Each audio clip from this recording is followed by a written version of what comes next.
Hello students, let's continue with our chapter. Continuing with the modes of heat transfer, we'll do today convection. Liquids and gases are poor conductors of heat. Heat moves through liquid and gases mainly by convection. So how we can define convection? It is the transfer of heat from one place to another by the movement of fluid, that is liquid and gases, in which intermolecular space is more than in solid.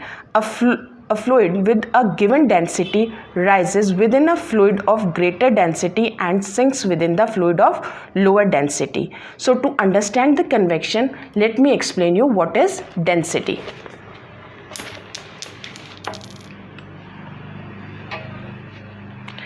Density is number of molecules or the particles in a given area. As gases and liquids have more intermolecular spaces, so you can see that solids are compactly packed and they have a very less intermolecular space. In liquids that is increased, and in gases these have maximum intermolecular space. What happens when we heat them? When we heat solid, liquid and gases, all the three, in case of all the three, the intermolecular spaces increases, but intermolecular space is less increased in case of solids than in liquids, and it is increased to the greatest extent in gases. So when the intermolecular space increases, density decreases because the number of particles given in a given area also decreases, and when density decreases, the weight also decreases. Now see this, when we heat something, suppose we are heating a portion of air. Air becomes lighter and rises upwards, where cool air is present in the topmost layer, which is more dense, and it moves downwards. Thus a current is set up. When this cool air moves downward, it replaces the hot air, and hot air here moves upwards. In this way the current is set up.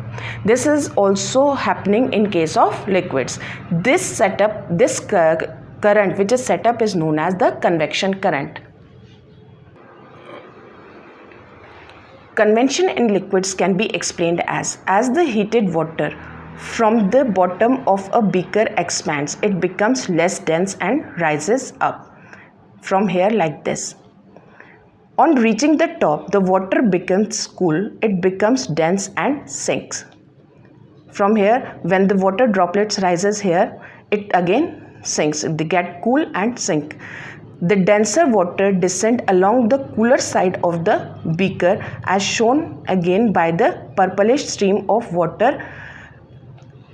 Now this is the purple stream which is formed due to the crystals of potassium permanganate which have been added in this liquid. Now this has reached the bottom. Again from here it will get heated and will rise upward. See this movement. Now in this way this whole convection current is formed. Again from here it gets heated, becomes lighter, rises upwards. Near the surface it cools and sinks. When it reaches the bottom, it again gets heated and rises up. Thus a convection current is formed. This causes the flow of heat in case of liquids. Gases expand much more than liquids for the same rise in temperature because of maximum intermolecular space and the least intermolecular force of attraction. Greater changes in the density of hot gases create faster and stronger convection currents in the gas. This explains why convection occurs more readily in gases. Now to understand the movement in gases, we'll have this setup. In this we'll have a wooden box with two openings. We'll start heating at one end below the chimney.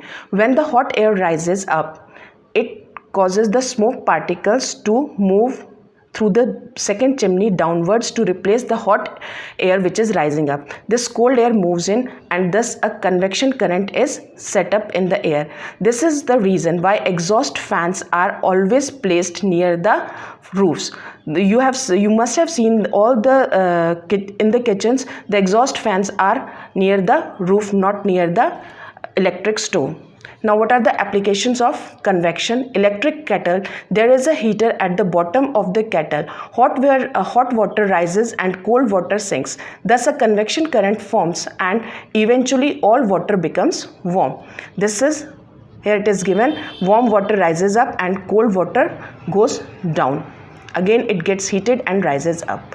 Ventilation in homes and buildings. Homes and buildings are kept well ventilated with the help of convection currents. Heat emitted from our body warms the surrounding air. Warm air rises up and escapes through these vents, while fresh air or cool air enters through windows and doors.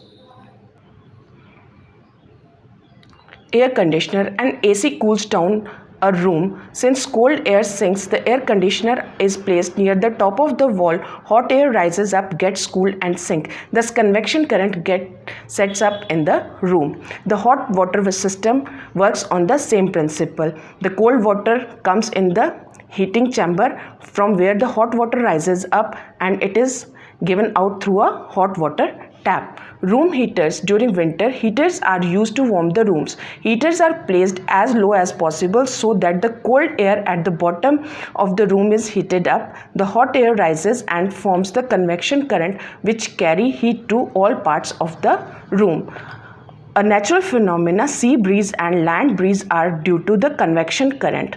What happens? The land heats up faster than sea during the daytime. The hot air over the land rises and is replaced by the cold air from the sea by convection. This produces a breeze from sea to land. The breeze is called as sea breeze. At night, the land cools quickly, then sea. The hot air over the sea rises and cold air from the land replaces the hot air. This produces a land breeze. That's all for today. Book pages and in between questions will be uploaded on the school website. Thank you.